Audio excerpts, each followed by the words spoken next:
warahmatullahi wabarakatuh. Baiklah, saya Sonia Fitri Madani. Saya akan mempresentasikan tentang analisis rintangan atau masalah hukum. Baiklah, saya akan mempresentasikan tentang segi hukum. Setiap negara memiliki kebijakan perekonomian tersendiri, tetapi kebijakan itu seringkali menjadi penghambat perdagangan internasional dari suatu negara.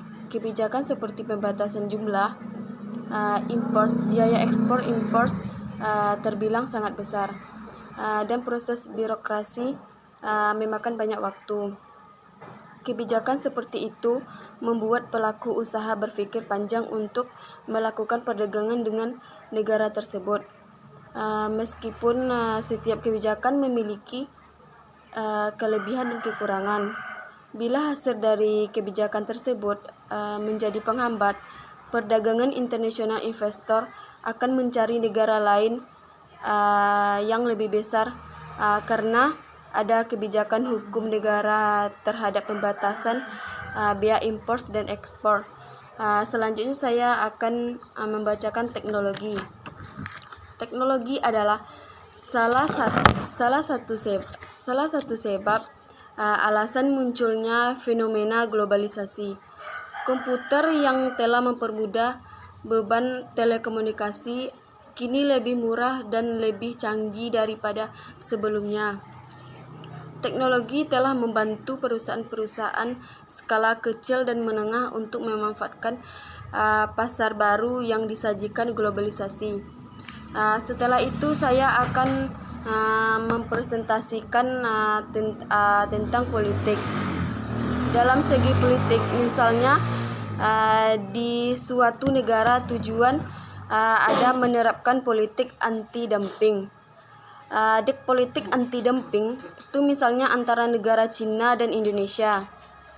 Indonesia memberikan harga tinggi biaya masuk impor kepada Cina dengan tujuan karena produk impor itu lebih tinggi harganya dari produk lokal, supaya produk lokal itu bisa melindungi produk lokal Indonesia. Penerapan aturan politik anti-dumping dengan tujuan melindungi produk dan pengusaha lokal dari tujuan produk impor, terutama bila produk memiliki harga lebih murah dari produk lokal.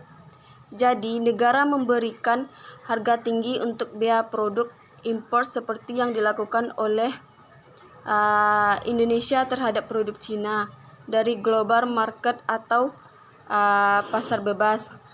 Setelah itu saya akan membacakan tentang budaya. Kalau budaya itu budaya Tiongkok dikenal sejak 3000 tahun sebelum Masehi, yaitu pada zaman Kaisar Shen Nung berkuasa, bahkan berlanjut di Jepang sejak masa Kamakaru oleh pengikut Zen. Baiklah, itulah yang saya sampaikan. Assalamualaikum warahmatullahi wabarakatuh.